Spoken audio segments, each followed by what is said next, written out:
स्वतंत्रता आंदोलन का सेकंड क्लास आज हम लोग देखेंगे। तो चलिए हम लोग स्टार्ट करते हैं। सेकंड क्लास में जितने भी ऑनलाइन प्रश्न होगा सभी को हम लोग कवर करेंगे। पहला है, लिटन द्वारा प्रस्तावित वैधानिक जनपद सेवा जिसके तहत परीक्षा की आयु 21 वर्ष से घटाकर 19 वर्ष कर दी गई थी, कब लागू हुआ था? 1878 में। कब हुआ था? 1878 ईस्वी में। इल्बर्ट बिल विवाद किस वायसराय के कार्यकाल में उभरा था? लॉर्ड रिपन के समय में। इल्बर्ट बिल विवाद किस वायसराय के काल में उभरा था? लॉर्ड रिपन के समय में हुआ था। भारतीय संघ के संस्थापक कौन थे? सुरेंद्रनाथ बनर्जी। भारतीय संघ के संस्थापक कौन थे? सुरेंद्रनाथ बनर्जी थे। भारतीय राष्ट्रीय कांग्रेस के प्रथम मुस्लिम प्रेसिडेंट कौन थे? बदरुद्दीन तैयब जी। भारतीय राष्ट्रीय कांग्रेस के प्रथम मुस्लिम प्रेसिडेंट कौन थे? बदरुद्दीन तैयब जी। 1905 में बंगाल विभाजन किस वायसराय ने किया? लॉर्ड कर्जन ने। बंगाल विभाजन 1905 में किस वायसराय ने किया था? लॉर्ड कर्जन ने किया था। ब्रिटिश हाउस ऑफ कॉमन्स का चुनाव कौन प्रथम भारतीय लड़ा था? दादा भाई नौरोजी। किसने लड़ा था? दादा भाई नौरोजी ने। किसने कहा था कांग्रेस पतन के लिए लड़खड़ा रही है, मेरी सबसे बड़ी अभिलाषा जब तक मैं भारत में हूँ कांग्रेस की शांतिपूर्ण समाप्ति में सहयोग करना है, ये कहा था लॉर्ड कर्जन ने। किसने कहा था? लॉर्ड कर्जन ने। भारतीय राष्ट्रीय कांग्रेस के 1905 के बनारस अधिवेशन के अध्यक्ष कौन थे? गोपाल कृष्ण गोखले। भारतीय राष्ट्रीय कांग्रेस के 1905 के बनारस अधिवेशन के अध्यक्ष गोपाल कृष्ण गोखले थे। भारतीय राष्ट्रीय कांग्रेस के पहले अध्यक्ष कौन थे? डब्ल्यू.सी. बनर्जी। राष्ट्रीय कांग्रेस के पहले अध्यक्ष कौन थे? डब्ल्यू.सी. बनर्जी। भारत के पहले लोक संघ लैंड होल्डर सोसाइटी की स्थापना कब हुआ था? 1837 ईस्वी में। लैंड होल्डर सोसाइटी की स्थापना कब हुआ था? 1837 ईस्वी में। लैंड होल्डर सोसाइटी की स्थापना किसके कल्याण के लिए की गई थी? जमींदारों के लिए। लैंड होल्डर सोसाइटी की स्थापना किसके कल्याण के लिए की गई थी? जमींदारों के लिए किया गया था। दादा भाई नौरोजी ने 1866 ईस्वी में ईस्ट इंडिया एसोसिएशन की स्थापना कहाँ की थी? ये किए थे लंदन में। दादा भाई नौरोजी ने 1866 ईस्वी में ईस्ट इंडिया एसोसिएशन की स्थापना कहाँ की? लंदन में किया था। 1870 ईस्वी में पूना सार्वजनिक सभा की स्थापना किसने की थी? महादेव गोविंद रनाडे ने। 1870 ईस्वी में पूना सार्वजनिक सभा की स्थापना किसने की थी? महादेव गोविंद रनाडे ने किया था। किसने 1875 ईस्वी में हाउस ऑफ कॉमन्स में एक याचिका प्रस्तुत करते हुए ब्रिटिश संसद में भारत के प्रत्यक्ष प्रतिनिधित्व की मांग की? द डक्कन एसोसिएशन ने। किसने किया था? दी डक्कन एसोसिएशन ने। लैंड होल्डर सोसाइटी कलकत्ता के संस्थापक कौन थे? Dwarkanath Tagore. Land holder society के कलकत्ता संस्थापक कौन थे? द्वारकानाथ टैगोर थे। आगे हैं, भारतीय सिविल सेवा में चुने गए पहले भारतीय थे, ये थे सुरेंद्रनाथ बनर्जी। भारतीय सिविल सेवा में चुने गए पहले भारतीय सुरेंद्रनाथ बनर्जी थे। इंडियन एसोसिएशन की स्थापना कब हुई थी? 1876 ईस्वी में। इंडियन एसोसिएशन की स्थापना 1876 ईस्वी में। इंडियन एसोसिएशन द्वारा कलकत्ता में आयोजित अखिल भारतीय राष्ट्रीय सम्मेलन कब हुआ था? 1883 ईस्वी में। इंडियन एसोसिएशन द्वारा कोलकाता में आयोजित अखिल भारतीय राष्ट्रीय सम्मेलन कब हुआ था? 1883 ईस्वी में। भारतीय राष्ट्रीय कांग्रेस के साथ इंडियन एसोसिएशन कब विलय हुआ? 1886 ईस्वी में। भारतीय राष्ट्रीय कांग्रेस के साथ इंडियन एसोसिएशन का विलय कब हुआ था? 1886 ईस्वी में। History of Indian national Congress के लेखक कौन है? Pattabhi Sitaramayya. History of Indian national Congress के लेखक कौन है? Pattabhi Sitaramayya. House India fought for freedom के लेखक कौन थे? Annie Besant. How India for freedom के लेखक कौन है? एनी बेसेंट हैं। इंडियन टुडे पुस्तक के लेखक कौन है? आर.पी. दत्त। इंडिया टुडे पुस्तक के लेखक कौन है? आर.पी. दत्त हैं। इंडिया टुडे पुस्तक के लेखक आर.पी. दत्त हैं। भारतीय राष्ट्रीय कांग्रेस के प्रथम सत्र की बैठक में कितने प्रतिनिधियों ने भाग लिया था? तो ये भाग लिया था 72। भारतीय राष्ट्रीय कांग्रेस के प्रथम सत्र की बैठक में कितने प्रतिनिधियों ने भाग लिया था? 72 लिया था। किसने भारतीय राष्ट्रीय कांग्रेस की अध्यक्षता 2 बार की? बेडबर्न ने। किसने भारतीय राष्ट्रीय कांग्रेस की अध्यक्षता 2 बार किया था? बेडबर्न ने। किसने कहा ब्रिटिश शासन एक अस्थायी बढ़ता हुआ विदेशी आक्रमण है जो धीरे धीरे ही सही मगर पूरी तरह देश को नष्ट कर रहा है? दादा भाई नौरोजी ने। किसने कहा था? दादा भाई नौरोजी ने। किसने एक सार्वजनिक सभा में राष्ट्रीय कांग्रेस पर हमला किया तथा उसने जनता की एक बहुत सूक्ष्म भाग का प्रतिनिधित्व बताकर उसकी हंसी उड़ाई थी डफरीन ने। किसने? डफरीन ने। किसने कहा, मुझे खुशी है कि कांग्रेस बराबर नीचे की ओर जा रही है क्योंकि यह राजद्रोही संस्था है और इसके नेता संदिग्ध चरित्र के लोग हैं। ये कहा था एल्गिन द्वितीय ने। किसने? एल्गिन द्वितीय ने। किसने कहा, राजा जनता के लिए बने हैं, जनता राजा के लिए नहीं बनी है? दादा भाई नौरोजी ने। किसने कहा, राजा जनता के लिए बने हैं, जनता राजा के लिए नहीं बनी है? दादा भाई नौरोजी ने कहा था। उग्रवादियों की कार्य पद्धति को किसने भिखमंगी राजनीति की संज्ञा दी? तो ये संज्ञा दी थी उग्रवादियों ने। किसने दिया था? उग्रवादियों ने दिया था। आगे है, नेक्स्ट है, किसने कहा था, हमें मर्दों की तरह खुलकर कहना है कि हम अपनी मज्जा तक राजभक्त हैं, हमें अंग्रेजी राज्य से हुए फायदों की ज्ञान है? ये कहा था दादा भाई नौरोजी ने। किसने? दादा भाई नौरोजी ने। किसने कहा था, भारतवर्ष तलवार के बल पर जीता गया था और तलवार के बल पर इसे ब्रितानी कब्जे में रखा जाएगा? लॉर्ड एल्गिन द्वितीय ने। किसने कहा था? लॉर्ड एल्गिन द्वितीय ने। किस उग्रवादी नेता ने उदारवादियों के संबंध में कहा था, यदि हम साल में एक बार मेढकों की तरह टटरा कर चुप होते हैं तो हमें कभी अपने प्रयासों में सफलता नहीं मिलेगी? ये कहा था बाल गंगाधर तिलक ने। किसने कहा था? बाल गंगाधर तिलक ने। भारतीय राष्ट्रीय आंदोलन के 1905 से 1919 की अवधि को कहा जाता है उग्रवादियों का चरण। भारतीय राष्ट्रीय आंदोलन के 1905 से 1919 की अवधि को उग्रवादियों का चरण कहा जाता है। भारत में उग्र राष्ट्रीयता के जन्मदाता किसे माना जाता है? बाल गंगाधर तिलक को। भारत में उग्र राष्ट्रीयता के जन्मदाता किसे माना जाता है? बाल गंगाधर तिलक को। 1905 के बंगाल विभाजन के समय वायसराय कौन था? लॉर्ड कर्जन था। बंगाल विभाजन के समय वायसराय कौन था? लॉर्ड कर्जन था। भारत में लॉर्ड कर्जन के प्रशासन की तुलना औरंगजेब ने किसने की? गोपाल कृष्ण गोखले ने। भारत में लॉर्ड कर्जन के प्रशासन की तुलना औरंगजेब से किसने की थी? गोपाल कृष्ण गोखले ने। स्वराज मेरा जन्मसिद्ध अधिकार है और मैं उसे लेकर रहूँगा, यह किसने कहा है? बाल गंगाधर तिलक ने। स्वराज मेरा जन्मसिद्ध अधिकार है और उसे मैं लेकर रहूँगा, यह किसने कहा? बाल गंगाधर तिलक ने। भारत में गर्मदलीय आंदोलन का पिता किसे कहा जाता है? बाल गंगाधर तिलक को। गर्मदलीय आंदोलन का पिता किसे कहा जाता है? ये कहा जाता है बाल गंगाधर तिलक को। कौन पहले एक क्रांतिकारी थे जो बाद में एक योगी और दार्शनिक बन गए? अरविंद घोष। पहले एक क्रांतिकारी थे जो बाद में एक योगी और दार्शनिक बन गए थे? अरविंद घोष। अलीपुर बम कांड में अरविंद घोष का बचाव किस वकील ने किया था? ये किया था CR दास ने। अलीपुर बम कांड में अरविंद घोष का बचाव CR दास ने किया था। भारत में मुस्लिम लीग की स्थापना कब हुई थी? 1906 में। मुस्लिम लीग की स्थापना कब हुआ था? 1906 में।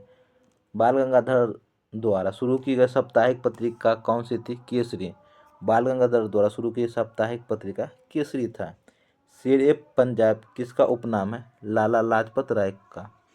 शेर पंजाब किसका उपनाम है? लाला लाजपत राय का। अल हिलाल समाचार पत्र किसके द्वारा राष्ट्रीयता के प्रचार के लिए शुरू किया गया था? अबुल कलाम आज़ाद के द्वारा। अल हिलाल समाचार पत्र अबुल कलाम आज़ाद के द्वारा पर शुरुआत किया गया था। भारतीय राष्ट्रीय कांग्रेस का प्रथम विभाजन कब हुआ था? 1907 में। भारतीय राष्ट्रीय कांग्रेस का प्रथम विभाजन 1907 में हुआ था। मुस्लिम लीग की स्थापना का श्रेय किसे जाता है? सलीमुल्लाह खां को। मुस्लिम लीग की स्थापना का श्रेय किसे जाता है? सलीमुल्लाह खां को। बंगाल विभाजन के विरुद्ध विद्रोह का नेतृत्व किसने किया था? ये किया था सुरेंद्रनाथ बनर्जी ने। बंगाल विभाजन के विरुद्ध विद्रोह का नेतृत्व किसने किया था? सुरेंद्रनाथ बनर्जी ने किया था। बंगाल विभाजन कब हुआ था? 16 अक्टूबर 1905 को। बंगाल विभाजन कब हुआ था? 16 अक्टूबर 1905 को। 1911 में किसने बंगाल विभाजन रद्द किया? लॉर्ड हार्डिंग द्वितीय ने। 1911 में किसने बंगाल विभाजन रद्द किया था? लॉर्ड हार्डिंग द्वितीय ने किया था। किस नेता ने 1906 में कलकत्ता कांग्रेस अधिवेशन की अध्यक्षता की थी? दादा भाई नौरोजी ने। किस नेता ने 1906 में कलकत्ता कांग्रेस अधिवेशन की अध्यक्षता की थी? दादा भाई नौरोजी ने। बिहार बंगाल से कब अलग हुआ? 1912 में। बिहार बंगाल से कब अलग हुआ था? 1912 ईस्वी में। गदर पार्टी की स्थापना कब की गई थी? 1913 ईस्वी में। गदर पार्टी की स्थापना कब की गई थी? 1913 ईस्वी में। किसने ऑल इंडिया मुस्लिम लीग की स्थापना की थी? तो ये क्या था? नवाब सलीमुल्लाह खान ने। किसने ऑल इंडिया मुस्लिम लीग की स्थापना की थी? नवाब सलीमुल्लाह खान ने। किसने भारतीय राष्ट्रीय कांग्रेस के विरुद्ध अनुनय विनय और विरोध की राजनीति का दोष लगाया था? बाल गंगाधर तिलक ने। किसने? बाल गंगाधर तिलक ने। वंदे मातरम किस भारतीय राष्ट्रीय आंदोलन का शीर्ष गीत बना? स्वदेशी आंदोलन का। वंदे मातरम किस भारतीय राष्ट्रीय आंदोलन का शीर्ष गीत बना था? स्वदेशी आंदोलन का। किस भारतीय को अशांति के जनक के रूप में जाना जाता है? बाल गंगाधर तिलक को। अशांति का जनक किसे कहा जाता है? बाल गंगाधर तिलक को कहा जाता है। अभिनव भारत नामक अंग्रेज विरोधी गठन की स्थापना किसने किया था? बी.डी. सावरकर ने। अभिनव भारत नामक अंग्रेज विरोधी गठन की स्थापना किसने किया था? बी.डी. सावरकर ने किया था। 1904 में क्रांतिकारी संगठन अभिनव भारत संगठित किया गया था महाराष्ट्र में। कहाँ किया गया था? महाराष्ट्र में। 1904 में क्रांतिकारी संगठन अभिनव भारत संगठित किया गया था महाराष्ट्र में। आगे देखेंगे, भारतीय क्रांति की जननी किसे कहा गया है? मैडम भिखाजी रुस्तम कामा को। भारतीय क्रांति की जननी किसे कहा गया? मैडम भिखाजी रुस्तम कामा को। किसने मोहम्मद अली जिन्ना को हिंदू मुस्लिम एकता का दूत कहा था? सरोजनी नायडू ने। मोहम्मद अली जिन्ना को हिंदू मुस्लिम एकता का दूत कहा था सरोजनी नायडू ने। लाल बाल पाल त्रिगुट कौन व्यक्ति भारतीय राष्ट्रीय कांग्रेस का अध्यक्ष हुआ था? लाला लाजपत राय ने।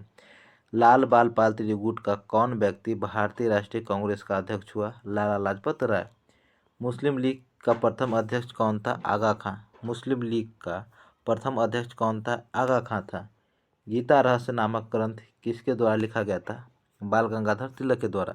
गीता रहस्य बाल गंगाधर तिलक के द्वारा लिखा गया था। राजनीतिक स्वतंत्रता राष्ट्र की प्राणवायु है, यह कथन अरविंद घोष की है। राजनीतिक स्वतंत्रता राष्ट्र की प्राणवायु है, यह कथन अरविंद घोष की है। श्रीमती एनी बेसेंट कांग्रेस की अध्यक्ष कब निर्वाचित हुई थी? कलकत्ता अधिवेशन 1917 ईस्वी में। एनी बेसेंट कांग्रेस की अध्यक्ष कब निर्वाचित हुई थी? कलकत्ता अधिवेशन 1917 ईस्वी में। गदर पार्टी का नेता कौन था? लाला हरदयाल। गदर पार्टी का नेता कौन था? लाला हरदयाल था।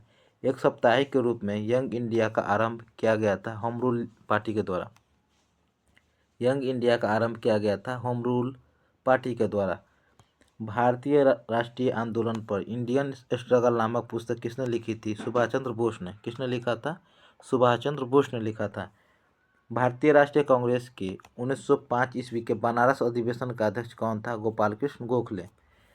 राष्ट्रीय कांग्रेस के 1905 ईस्वी के बनारस अधिवेशन के अध्यक्ष गोपाल कृष्ण गोखले था। अखिल भारतीय राष्ट्रीय कांग्रेस के प्रथम महिला अध्यक्ष कौन थी? Annie Besant. अखिल भारतीय राष्ट्रीय कांग्रेस की प्रथम महिला अध्यक्ष एनी बेसेंट थी। वर्ष 1916 में मुस्लिम लीग और कांग्रेस के बीच समझौता कराया था एनी बेसेंट ने। 1916 में मुस्लिम लीग और कांग्रेस के बीच समझौता किसने करवाया था? एनी बेसेंट ने करवाया था। महात्मा गांधी दक्षिण अफ्रीका से भारत कब लौटा था? 9 जनवरी 1915 को। गांधी जी दक्षिण अफ्रीका से भारत कब लौटा था? 9 जनवरी 1915 ईस्वी को। मेरे ऊपर पड़ा एक एक लाठी का प्रहार अंग्रेजी साम्राज्य के ताबूत में कील की तरह सिद्ध होगा, यह कथन है लाला लाजपत राय की। किसका कथन है? लाला लाजपत राय की कथन है। आगे है, सूरत की फूट 1907 के बाद कांग्रेस किसके हाथ में आ गई थी? नरम दलों वालों के। सूरत की फूट 1907 के बाद कांग्रेस किसके हाथ में आ गई? नरम दल वालों के। कांग्रेस की सूरत अधिवेशन 1907 के अध्यक्ष कौन थे? रास बिहारी घोष। कांग्रेस के सूरत अधिवेशन के अध्यक्ष कौन थे? रास बिहारी घोष थे। स्वदेशी तथा बहिष्कार का नारा सबसे पहले किसने दिया? बाल गंगाधर तिलक ने। स्वदेशी तथा बहिष्कार का नारा किसने दिया सबसे पहले? बाल गंगाधर तिलक ने। दिल्ली में स्वदेशी आंदोलन का नेतृत्व किसने किया था? सैयद हैदर रजा ने। दिल्ली में स्वदेशी आंदोलन का नेतृत्व किसने किया था? सैयद हैदर रजा ने किया था। मुजफ्फरपुर कांड 1908 ईस्वी में क्रांतिकारी को फांसी दी गई? खुदीराम बोस को। मुजफ्फरपुर कांड 1908 में किस क्रांतिकारी को फांसी दी गई? खुदीराम बोस को। किसे दिया गया था? खुदीराम बोस को। किस अधिवेशन में कांग्रेस ने नरम और गरम दलों का पुनः विलय हो गया था? तो ये विलय हो गया था लखनऊ अधिवेशन 1916 में। किस अधिवेशन में कांग्रेस के नरम और गरम दलों का पुनः विलय हो गया? लखनऊ अधिवेशन 1916 ईस्वी में। 1916 में लखनऊ में आयोजित राष्ट्रीय कांग्रेस के अधिवेशन में अध्यक्षता की थी अंबिकाचरण मजूमदार। किसने किया था? अंबिकाचरण मजूमदार ने। 1916 लखनऊ अधिवेशन की अध्यक्षता किसने किया था? अंबिकाचरण मजूमदार ने। किसे बाल गंगाधर तिलक ने भारत का हीरा कहा था? गोपाल कृष्ण गोखले को।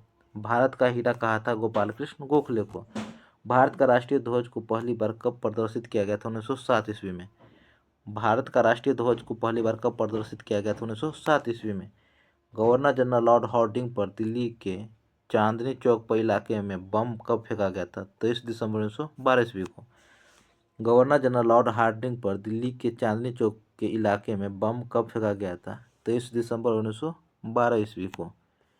वायसराय हार्डिंग पर बम फेंकने की योजना का सूत्रधार कौन था? तो ये था रासबिहारी बोस। वायसराय हार्डिंग पर बम फेंकने की योजना का सूत्रधार रासबिहारी बोस था। भारत के बाहर सक्रिय सबसे पुरानी क्रांतिकारी संस्था कौन थी? Indian home rule society. Bharat के बाहर सक्रिय सबसे पुरानी क्रांतिकारी संस्था इंडियन होम रूल सोसाइटी था। भारत के बाहर सर्वप्रथम कहाँ पर अंतरिम भारत सरकार की स्थापना की गई थी? अफगानिस्तान में। भारत के बाहर सर्वप्रथम अंतरिम भारत सरकार की स्थापना कहाँ की गई थी? अफगानिस्तान में किया गया था। आगे देखेंगे, आगे हम दिसंबर 1915 में अफगानिस्तान में अंतरिम भारत सरकार की स्थापना किसने की? तो ये क्या था? राजा महेंद्र प्रताप ने। दिसंबर 1915 ईस्वी में अफगानिस्तान में अंतरिम भारत सरकार की स्थापना किसने किया था? राजा महेंद्र प्रताप ने। किसने किया था? राजा महेंद्र प्रताप ने। अफगानिस्तान में गठित अंतरिम भारत सरकार का प्रधानमंत्री कौन था? बरकतुल्ला। कौन था? बरकतुल्ला था। अफगानिस्तान में गठित अंतरिम सरकार का प्रधानमंत्री कौन था? बरकतुल्ला था। गदर आंदोलन अमेरिका के किस शहर से शुरू हुआ? सैन फ्रांसिस्को से। गदर आंदोलन अमेरिका के किस शहर से शुरू हुआ था? सैन फ्रांसिस्को से। होम रूल लीग आंदोलन का प्रेरणा कहाँ से ली गई थी? आयरलैंड से। होम रूल लीग आंदोलन का प्रेरणा कहाँ से लिया गया था? आयरलैंड से लिया गया था। पार्लियामेंटो रिफॉर्म्स को किस वर्ष में प्रस्तुत किया गया था? 1909 में।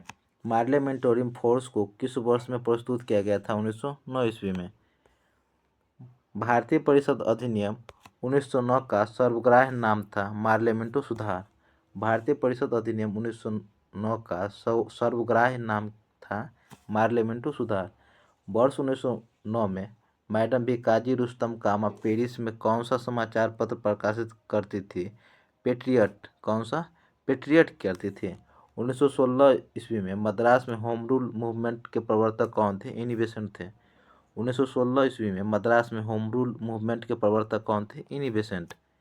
अनुशीलन समिति संबद्ध है बी.डी. सावरकर से। अनुशीलन समिति संबद्ध है बी.डी. सावरकर से। किस गवर्नर जनरल के समय 1911 में भारत की राजधानी कलकत्ता से दिल्ली स्थानांतरित करने की घोषणा की गई थी? लॉर्ड हार्डिंग द्वितीय के समय में।